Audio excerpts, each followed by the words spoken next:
Stretching from the arid northern deserts down to the lush rainforests of the Yucatan, Mexico stands as a land of dramatic contrast. To its north lies the ever-expanding United States, while to the south and east wait the smaller nations of Central America and the Caribbean Sea. Modern Mexico is a nation of vibrant colors, deep traditions, and relentless energy. It gives the world everything from ancient pyramids to cutting-edge filmmakers, from spicy cuisine to powerful economic influence. Ranked among the largest economies on Earth, it is a country where indigenous heritage and Spanish colonialism fused into something entirely new, something unmistakably Mexican. But this modern identity emerged from centuries of suffering, rebellion, and transformation. The first great civilizations of the Americas rose here long before Europeans ever dreamed of crossing the Atlantic. Then came the conquistadors, bringing destruction, disease, and a new social order. What followed was 300 years of colonial mismanagement, a bloody fight for independence, and the traumatic loss of over half their national territory. The story of how this North American giant came to be is an epic journey through Ice Age hunters, empire builders, revolutionary priests, and dictatorial generals. This is the history of Mexico. Before we unearth this story, take a moment to subscribe to the channel. You'll get more deep dives into world history delivered straight to your feed. Now let's begin. To grasp how Mexico became what it is today, we must travel back 10 millennia. The earliest evidence of human presence in this region appears around 10,000 years ago, when the first bands of hunter-gatherers wandered down from the north. These pioneers lived nomadic lives, following animal herds and seasonal plants across a landscape that looked very different from today's Mexico. The oldest human remains discovered within modern Mexican borders belong to a figure scientists call the Texpan Man. Excavated beneath the sprawling metropolis of Mexico City, this ancient individual was buried alongside the bones of mammoths sometime around 8000 BC. He represents a way of life that dominated for thousands of years, small mobile groups surviving on what the land provided. Everything changed around 1800 BC. That's when the first permanent settlements began appearing, and the driving force behind this revolution was a single plant, maize. Corn became the backbone of pre-colonial Mexican society, shaping every aspect of daily life for the next 3,000 years. Ancient farmers also cultivated beans, tomatoes, squash, and the precious cacao bean, which they transformed into a bitter, frothy drink reserved for special occasions. They raised turkeys for meat, but had no horses, cows, or oxen. Without large draft animals, there was little practical need for the wheel, though Mexican cultures actually invented it, as shown by small wheeled toys found at archaeological sites. They simply never adapted it for transport or labor. Metallurgy also remained undeveloped. Instead, the sharpest tools and deadliest weapons came from obsidian, a volcanic glass that can be chipped into edges sharper than modern surgical steel. This black mirror-like material was the premier resource for blades, arrowheads, and ritual knives. The earliest settled societies were modest, small villages or modest towns. To find the first true urban civilization, we travel to the humid Gulf Coast lowlands. Emerging around 1200 BC in what are now the states of Veracruz and Tabasco, the Olmec civilization built Mexico's first real cities. They constructed the earliest monumental architecture still standing today, but they're best remembered for those colossal stone heads, some nearly 3 meters tall and weighing several tons, carved from basalt, transported over enormous distances. Most scholars believe these massive sculptures depict powerful Olmec rulers, their distinctive facial features forever frozen in stone. The Olmecs also developed the region's first writing system. Though their language remains undeciphered, enough glyphs survive on monuments and pottery to confirm they had a sophisticated method of recording information. This written language almost certainly inspired the scripts used by later Mexican civilizations. Another enduring contribution from Olmec times was the Mesoamerican ball game. This catch-all term covers several related sports played across different eras and regions. Rules varied, but the basic concept remained consistent. Players used only their hips or feet to keep a heavy rubber ball in play, trying to score against their opponents. Nearly every major city featured a ball court, and the game held tremendous social significance. Statues and carvings showing ball players in action survive from many periods. These matches were major public spectacles, similar to Roman gladiatorial combat or modern professional sports. They also carried deep religious meaning. Later Maya mythology tells of the hero twins, Hunahpu and Xbalanque, defeating the lords of the underworld in a celestial ball game, and sometimes the losing team faced ritual sacrifice. The Olmecs dominated as the first great Mexican civilization, but they wouldn't be the last. By 700 BC, they had been joined by the Zapotecs of southern Mexico, centered at the magnificent hilltop city of Monte Alban. These parallel civilizations shared recognizable systems of language, architecture, agriculture, and religious imagery, evidence of a diverse but interconnected network of cultures spreading across Mexico. Climate changes likely triggered the Olmec decline around 300 BC. Their fall opened the door for new powers to rise. The period following the Olmec collapse is known as the Classic Era, and it produced some of Mexico's greatest cities. None were more spectacular than Teotihuacan. Construction began around 100 BC, and over the following centuries, Teotihuacan grew into the largest city the pre-colonial Americas had ever seen. Laid out on a precise grid, it covered about 8 square miles and housed more than 100,000 people at its peak in the 4th and 5th centuries AD. Most residents lived in multi-family apartment compounds, sharing communal spaces and economic activities rather than occupying individual huts or houses. Teotihuacan was a hub of trade and craftsmanship. Foreign goods flowed into its markets, while Teotihuacan's own products, pottery, obsidian tools, and other manufactured items traveled along extensive trade routes, reaching as far north as the southwestern United States. The city's very name, given centuries after its abandonment, means the place where one becomes a god in the Nahuatl language. Later cultures would invest it with profound religious significance, treating it as a sacred site of cosmic importance. The skyline was dominated by 3 massive pyramids, each dedicated to a major deity. The Pyramid of the Sun honored Tlaloc, the storm and rain god. The Pyramid of the Moon was dedicated to an unnamed great goddess whose identity remains mysterious to modern researchers. And the Pyramid of the Feathered Serpent celebrated a deity known to later civilizations as Quetzalcoatl, the plumed serpent.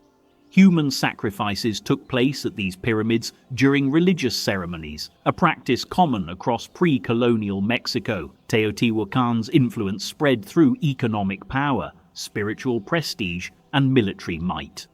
By the 4th century AD, its armies were marching far beyond the valley, collecting tribute and bringing glory to the city. They conquered several powerful Maya cities in the Yucatan, including Tikal and Copan, creating the farthest-reaching empire in pre-colonial Mexican history. Yet much about Teotihuacan remains shrouded in mystery. We don't know whether a single king ruled the city, or if power rested with a council representing different social classes.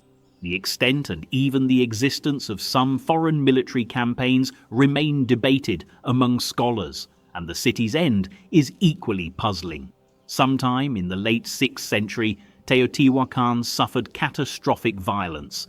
Its great monuments were burned, elite residences were ransacked, pottery lay smashed and abandoned in the ruins. Perhaps outside invaders conquered the city, maybe an internal rebellion tore it apart. Climate factors likely played a supporting role. Whatever the cause, Teotihuacan's glory days faded permanently. But as one civilization fell, another was rising to prominence elsewhere in Mexico. The Maya inhabited eastern Mexico, the Yucatan Peninsula, and stretched south into modern Guatemala and Honduras. They had emerged as a distinct people as early as 800 BC, interacting with the Olmecs and Zapotecs. During Teotihuacan's height, Maya cities maintained friendly trade relations, and a Maya community actually lived within Teotihuacan itself. The 7th century marked the beginning of the Maya Classic period, when they became the dominant force in Mesoamerica. It's crucial to understand there was never a unified Maya empire or a single Maya people. Maya is a broad category encompassing numerous related cultures, languages, and political traditions that shared historical roots and cultural influences. Politically, the classic Maya organized themselves into competing kingdoms and city-states. Larger cities exerted influence over smaller neighbors, demanding obedience from lesser rulers, but each city-state governed itself independently. Two of the largest powers were Calakmul in modern Campeche, ruled by a dynasty known as the Snake Kings, and its fierce rival Tikal, located to the south in what is now Guatemala. These two superpowers fought an intense struggle for dominance lasting over 2 centuries, culminating in a series of wars between the 6th and 8th centuries. We can date these conflicts and other Maya events with remarkable precision thanks to one of their greatest inventions, the calendar. The Maya long count calendar was developed early in their history and spread widely across Maya lands. They used it to schedule religious ceremonies, plan agricultural cycles, chart the stars, and record important events. For example, King Pakal of Palenque assumed his throne on precisely July 27, 615 AD, and died on August 29, 683 AD, a reign of exactly 68 years and 33 days. That makes him the 5th longest reigning monarch in all of world history. Around 900 AD, the Maya suffered a significant collapse. Major cities like Tikal and Palenque were abandoned, and artistic and architectural production dropped sharply. Traditional explanations point to environmental factors, a severe drought caused by climate change, soil exhaustion from over-farming, or a combination of both, but the exact cause remains unresolved. The Maya didn't vanish completely. Life simply shifted away from the great urban centers to smaller towns and villages. New cities like Chichen Itza emerged long after the classic period ended. Though they never returned to the same levels of urbanization, political complexity, or monumental construction, the Maya remain a living people to this day, proud of their heritage and traditions. The 9th century brought collapse or severe decline to societies across Mexico. Widespread effects from climate change, drought, disease, invasion, and social unrest combined to reshape the political landscape. Out of this chaos, a new power emerged, the Toltecs of Tula. According to later Mesoamerican accounts, the Toltecs built a powerful militaristic empire unmatched in architecture, trade, and the arts. They supposedly controlled most of northern and central Mexico, even reaching into the Yucatan between the 10th and 12th centuries. But there's a problem. Archaeological evidence for this post-classic empire is surprisingly thin, nowhere near as extensive as the later stories would suggest. We know the Toltecs spoke Nahuatl, the same language later used by the Aztecs. But the elaborate Aztec accounts of Toltec conquests cannot be verified, and they're filled with gods appearing and intervening directly in human affairs. According to those same accounts, civil war tore Tula apart in the 1150s, leaving only ruins and legendary tales of former glory. Most modern scholars take these later stories with skepticism. Later Mexican societies, especially the Aztecs, treated the Toltecs as an almost mythical golden age, a powerful predecessor whose authority they supposedly inherited. These tales were likely exaggerated for political purposes. No group did more to idolize the Toltecs than the Aztecs. According to their own origin legends, they came from a distant northwestern land, led south in the 12th century by their god Huitzilopochtli. When they reached the shores of Lake Texcoco, they spotted an eagle eating a snake while perched on a cactus, a divine sign marking where they should build their capital. There they founded Tenochtitlan and adopted a new name, the Mexica. Thus began the story of the Aztecs in Mexico. Like many origin stories, this one contains more than a little exaggeration. The Aztecs were indeed foreign migrants, but they spent their first few centuries as a minor power, struggling to establish legitimacy among the numerous established peoples of the Valley of Mexico. Their intense veneration of the Toltecs makes sense in this context. They were trying to appropriate the prestige of the region's last great empire.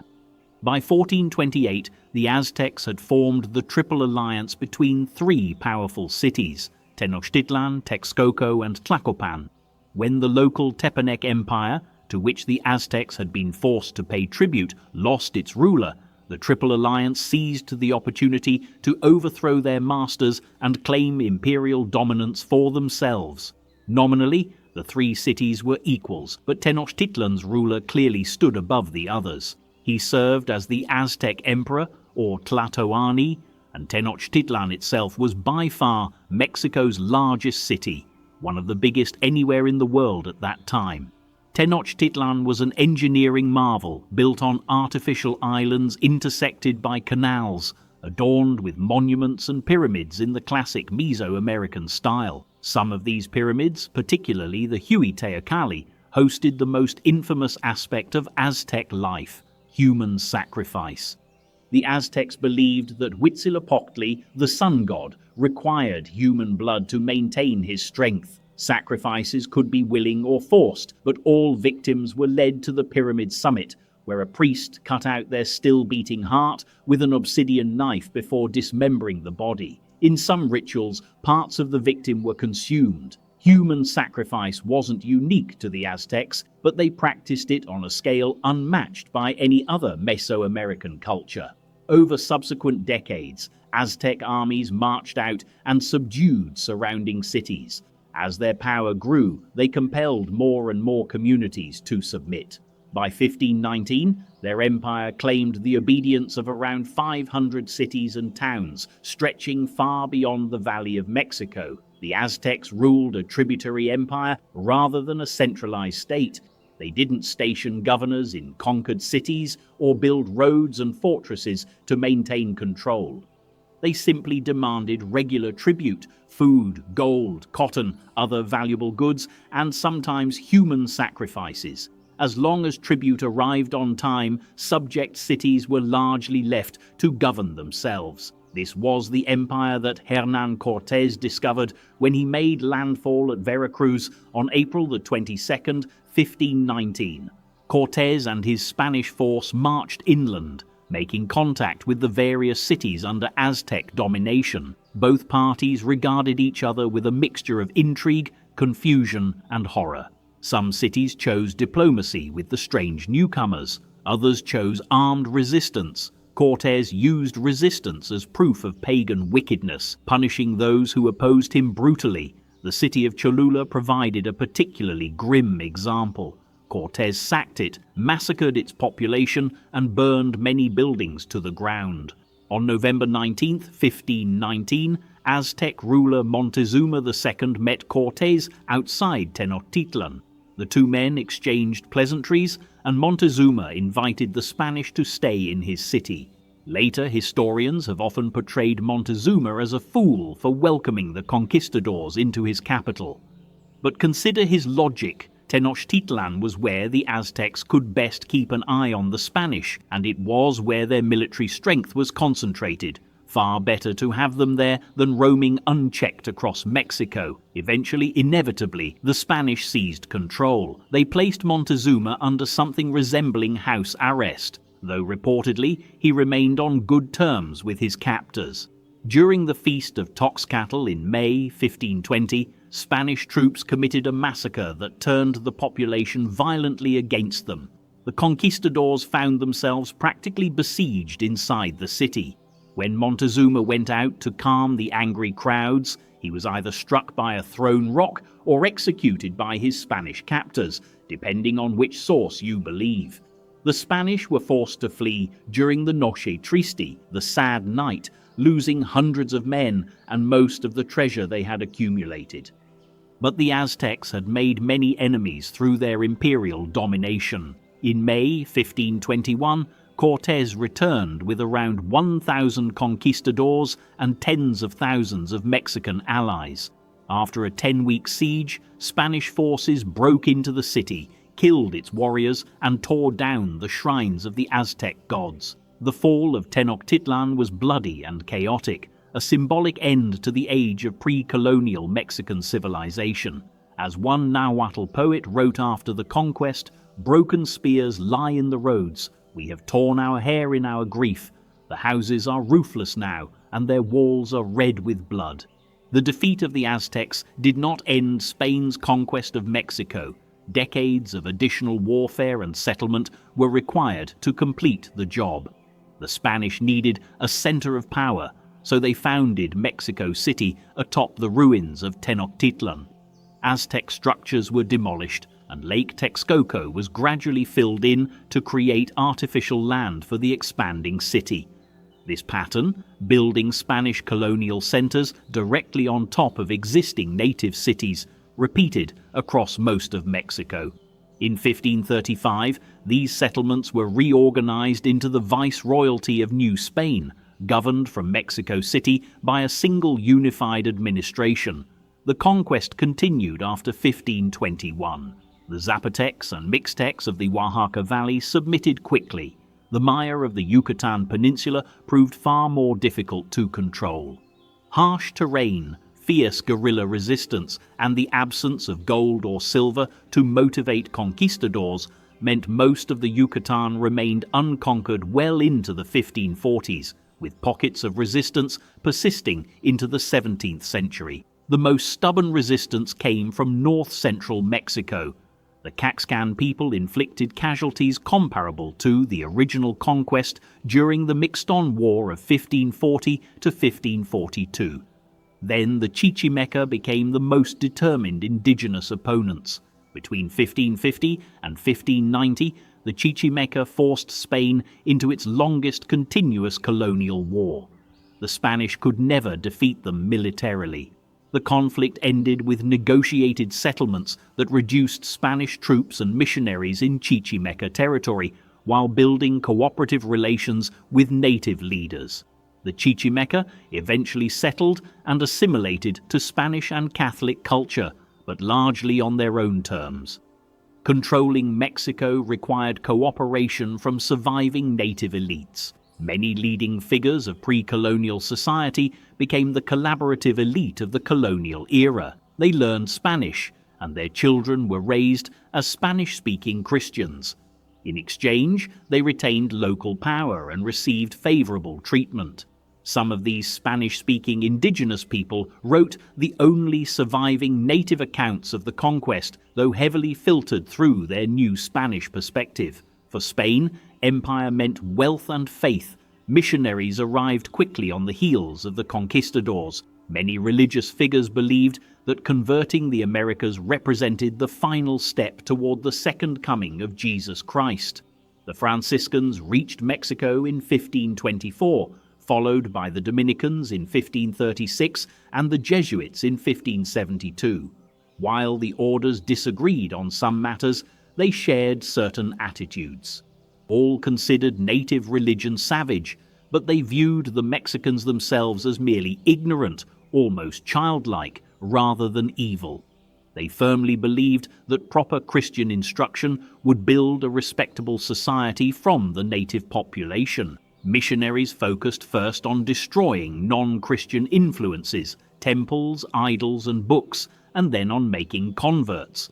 The Dominican Diego de Landa, working among the Maya in the 1560s and 1570s, oversaw the torture of around 4,000 Maya people, the deaths of about 170 for idolatry and paganism, and the destruction of countless Maya books, which he condemned as pagan nonsense.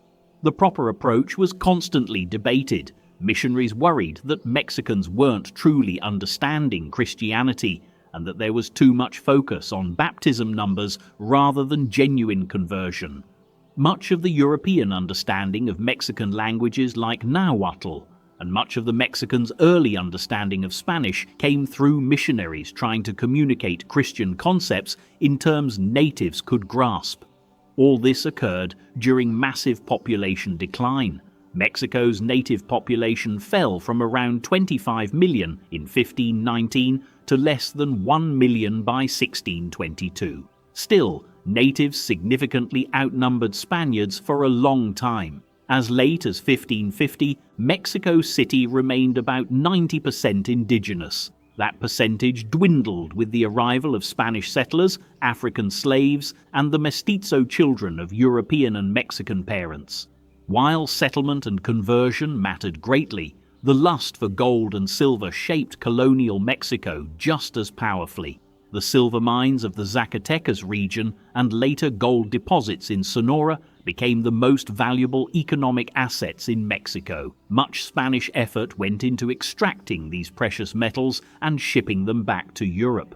Although Peru would eventually outproduce Mexico in both silver and gold, Mexican mines remained an invaluable source of wealth throughout the colonial period. The economic engine of early colonial Mexico was the encomienda system. An encomienda granted a Spanish conquistador or settler the right to native labor. Under this system, natives were forced to work for their Spanish masters in conditions not far removed from chattel slavery.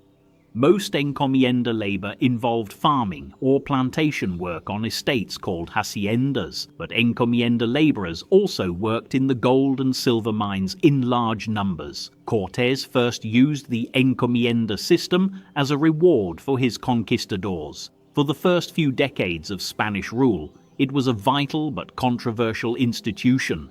Most early colonial elites relied on it, and encomiendas gave individual Spanish settlers significant local power.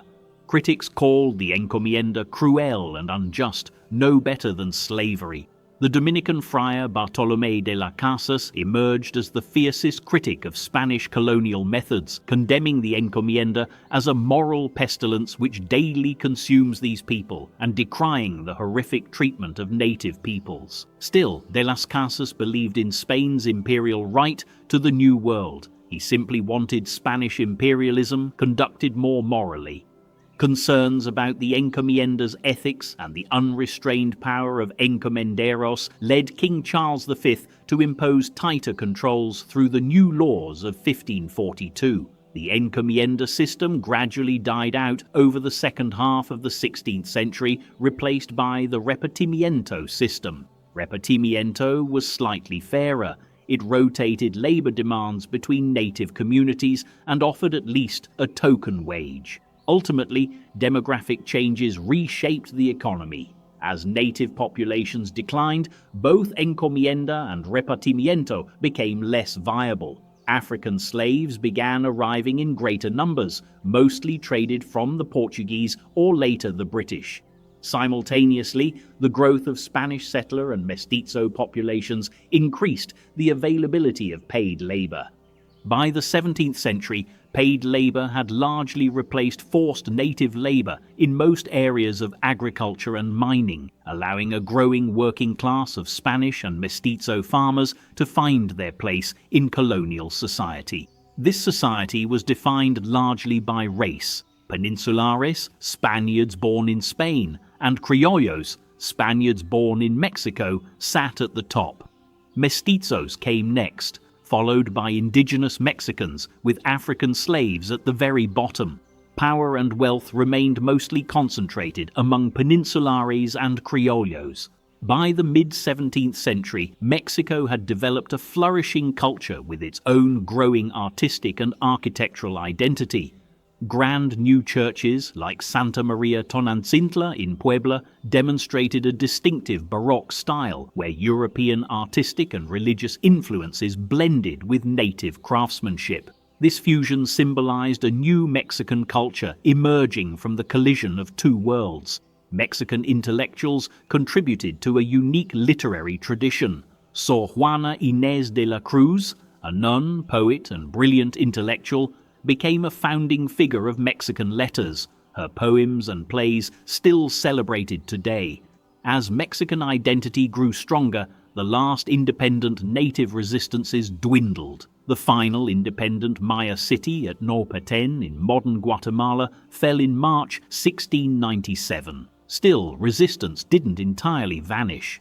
Through the latter half of the 17th century, the Tarahumara in Chihuahua and the Pueblo in New Mexico continued to deny Spain the comfortable territorial control it craved. With its own wealth, culture, and sidelined indigenous communities, Mexico developed a growing sense of itself as a unique nation. Naturally, tension between this rising colonial society and its distant imperial master would eventually emerge. By the late 17th and early 18th centuries, colonial elites had become less dependent on Spanish power. Colonial administrators increasingly served local elite interests rather than imperial commands. Spain was not ignorant of this growing rift. The Bourbon reforms of the mid-1700s, named for the Bourbon dynasty that secured power after the War of the Spanish Succession in 1715, attempted to reassert Spanish control. The crown tightened its grip on taxes and coinage, modernized the military, and overhauled administration, ushering in a new centralized age of Spanish authority. Any obstacle to crown control was removed, including the independent-minded Jesuits, expelled from Mexico and the rest of Spanish America in 1767. Centralization has a fatal flaw, however. It makes the entire empire vulnerable if the center weakens. And that's precisely what happened.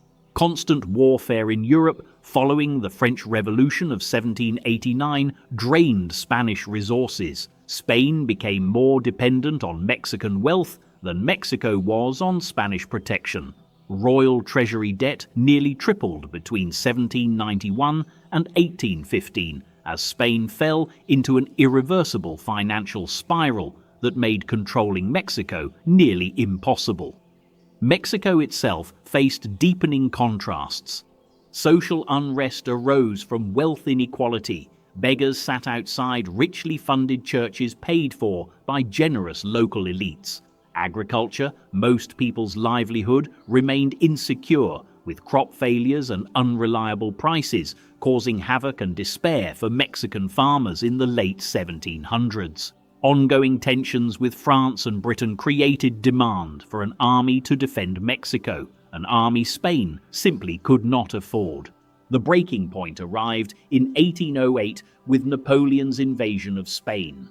The French toppled the ruling Bourbon monarchy, leaving Mexico and the rest of Spanish America in political limbo.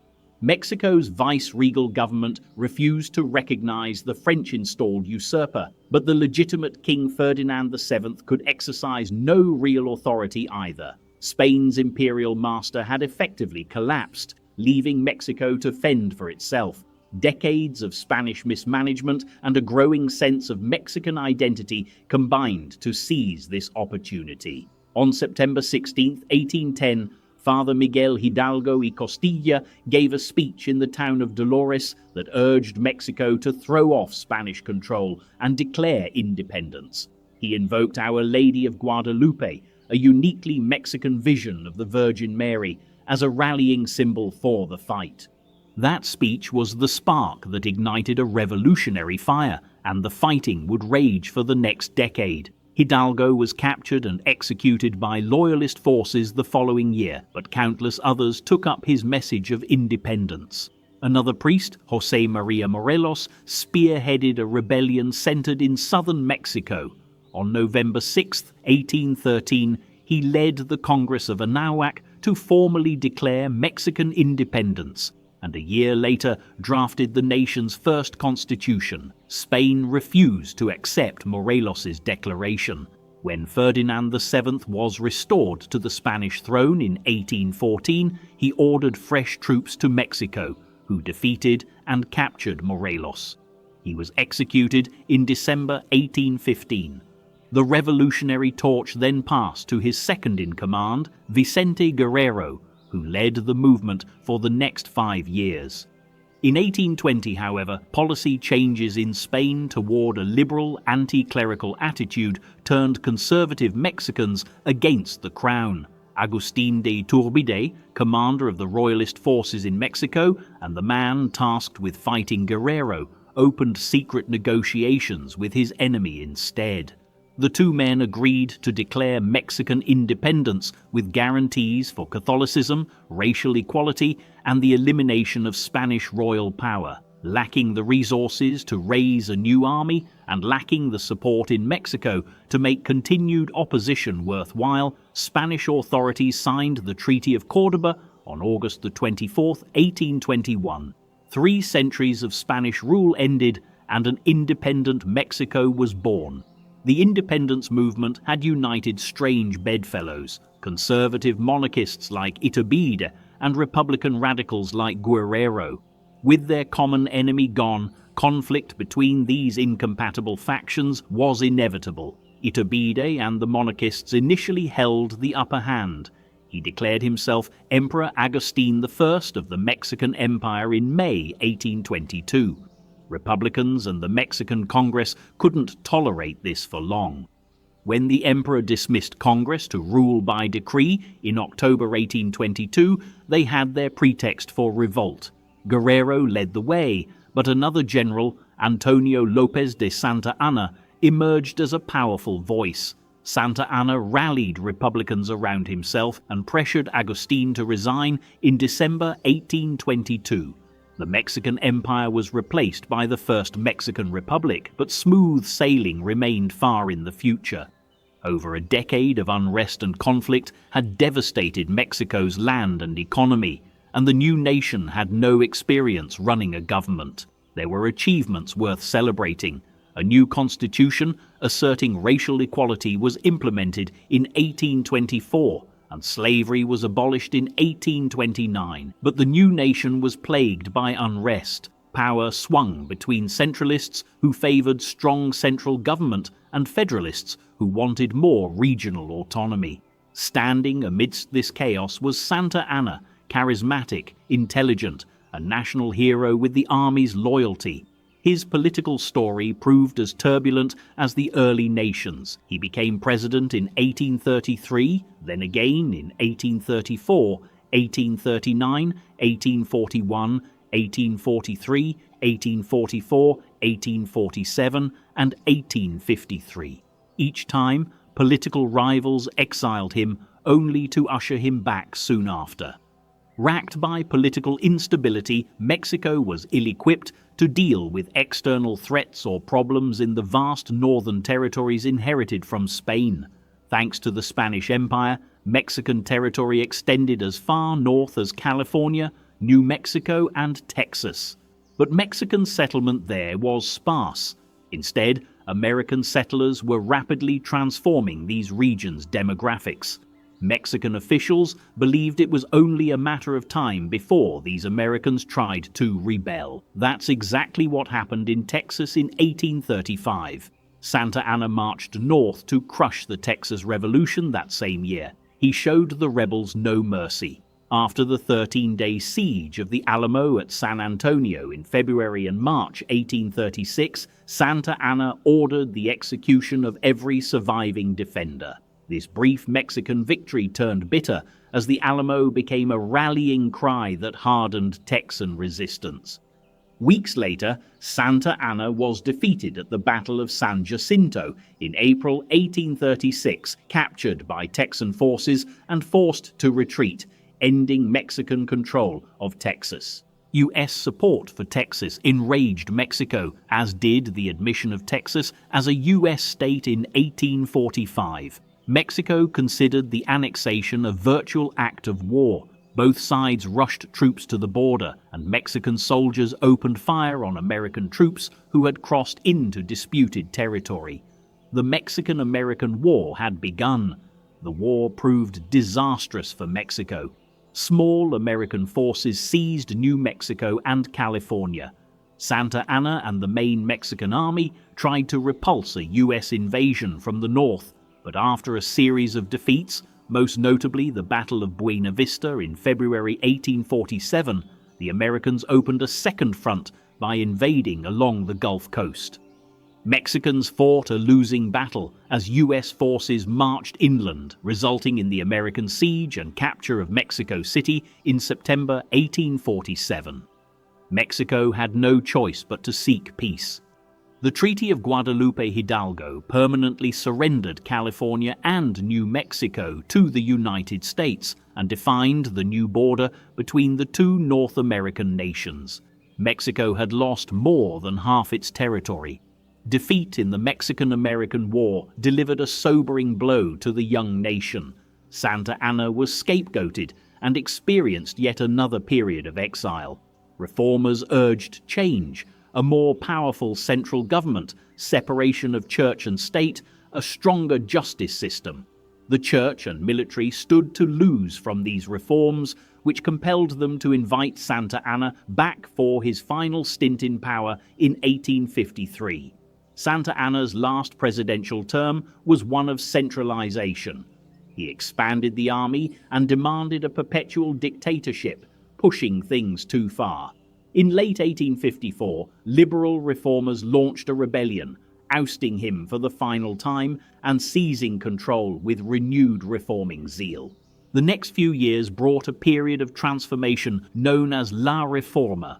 Under successive liberal governments led by Juan Alvarez, Ignacio Comonfort, and Benito Juarez, the remnants of Spanish colonialism were swept away. The power of the church and military was massively reduced. Freedom of speech and press received protections. Church lands were redistributed. These changes triggered a new civil war in 1857, the Reform War, with the United States backing the liberal reformers led by Benito Juarez, while most European powers sympathized with the conservatives. The reformists prevailed following the Battle of Calpulalpan in 1860, but that victory was short-lived. France invaded in 1862 and installed Maximilian I as Emperor of Mexico in Mexico City. Juarez and the Republicans continued governing from the north in cities like El Paso del Norte, now Ciudad Juarez, while Maximilian ruled for 6 years as a surprisingly liberal emperor, a stance that cost him most of his conservative support. This Second Mexican Empire lasted only until 1867, when Republican rebels captured and executed Maximilian and sent the French packing from the continent. Benito Juarez returned to the presidency to begin a period of recovery. He modernized the economy by expanding railways, reworking tariffs, adopting the metric system, and establishing telegraph networks for faster communication.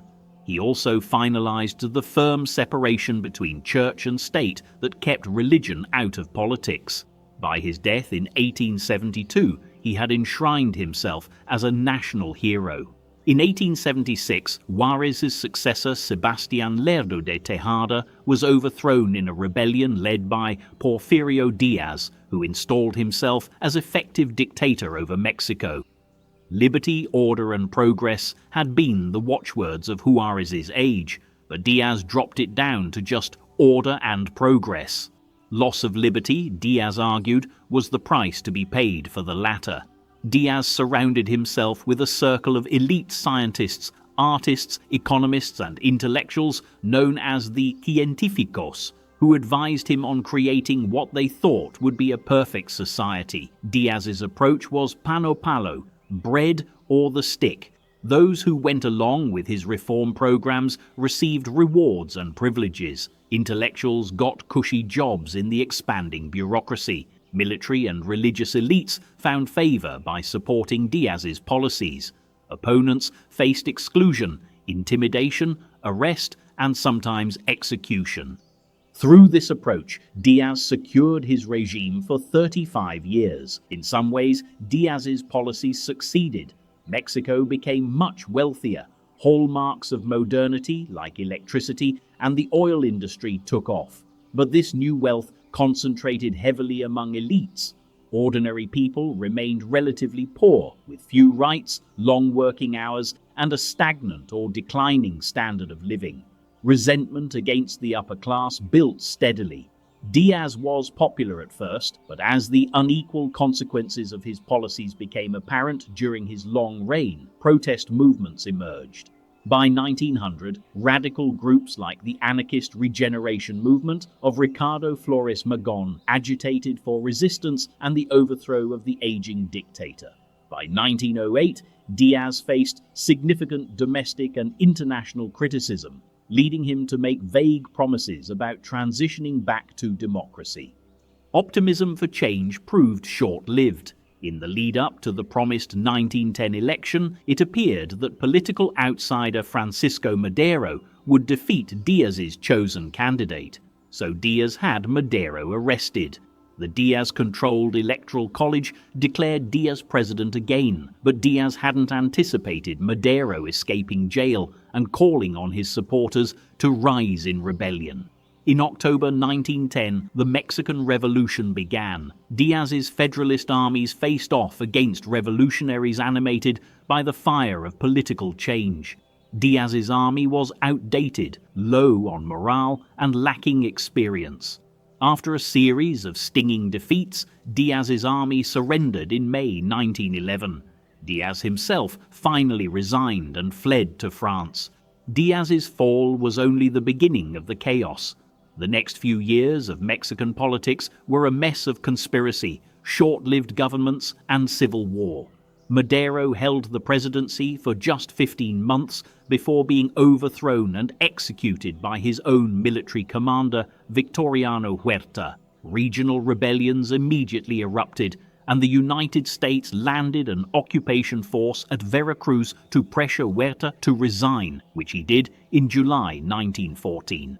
Unfortunately, the anti-Huerta factions immediately started fighting each other, triggering a new wave of open warfare that ripped across Mexico. Although civil war still raged, by 1917, Venustiano Carranza had asserted himself as president in practice and launched a new constitution to put his revolutionary ideals into effect. He ordered land redistribution away from Diaz-era elites, renewed restrictions on the church, established universal state-funded secular education, and protected workers' rights through an 8-hour workday. The 1917 Constitution remains in place in Mexico to this day. Alas, Carranza didn't have the same staying power. He was toppled by his former ally Álvaro Obregón in 1920 and killed. Obregón's presidency marked the end of serious fighting, but a soft revolution continued as Obregón and his successors in the Institutional Revolutionary Party, PRI, implemented reform programs through the 1920s and 1930s. The most famous action was the nationalization of Mexico's oil industry in 1938. The PRI would remain in power for many decades. After 1940, some of their policies moderated. The advent of World War II helped open a new chapter in Mexican history. Mexico became a vital supplier of raw materials to the United States. With global industry oriented toward war instead of trade, Mexico experienced rapid development of its own industries to fill the gap. Mexico declared war on Germany in 1942 following U-boat attacks on its ships and sent fighter squadrons to fly missions in the Pacific Theater. Aside from the deaths of 7 pilots, the effects of World War II in Mexico were almost entirely positive. The industrial boom inspired by the war allowed Mexico to enter the post-war world with a thriving industrial sector and a soaring population. Under the unbroken leadership of the PRI, Mexico experienced consistent economic and social advancement. Standards of living rose, voting rights were extended to women. Infrastructure projects such as hydroelectric dams and airports propelled Mexico into the modern age. The PRI's long reign began hitting turbulence in the 1980s. Much of Mexico's prosperity rested on profits from its nationalized oil industry and massive international loans. That left the country vulnerable to the 1982 oil crisis, when oil prices collapsed and Mexico struggled to cover its debts. Domestic economic problems like high inflation and unemployment undermined confidence in the PRI. For the first time, serious political opposition emerged, with the Party of the Democratic Revolution, PRD, on the left and the National Action Party, PAN, on the right. The government was racked by inefficiency. Nothing showed that more clearly than the Mexico City earthquake on September 19, 1985, which killed thousands and devastated the capital. The government's response was sluggish. Emergency relief arrived slowly, and it took years to repair damage that other countries could have fixed in a fraction of the time. By the 1990s, change was needed.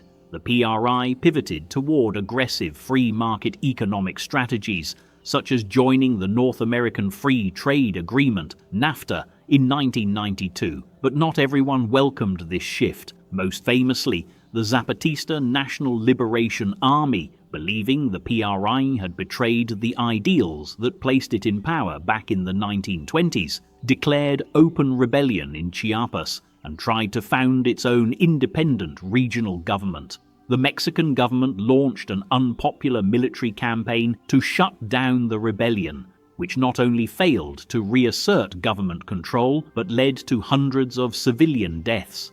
Further cuts to government spending proved deeply unpopular. Despite the economy starting to improve by the late 1990s, the PRI's reputation could not recover.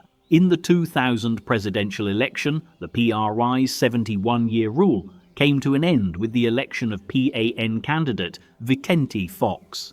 For most people, though, the new government didn't mean much real change. Mexico stepped into the new millennium with a broad continuation of previous policies and problems. The country continued wrestling with inflation and unemployment, with some success. Two problems define Mexico for outsiders in the 21st century: the cartels and immigration. Cartels had existed in Mexico for decades, but the collapse of their rivals elsewhere in Latin America during the 1990s allowed Mexican cartels to fill the void. Meanwhile, every year millions of Mexicans enter the United States legally and illegally seeking better lives, and the Mexican border serves as an entry point for immigrants from elsewhere in Latin America and beyond. This movement into America has often benefited Mexico, as immigrants send money back home from higher-paying jobs.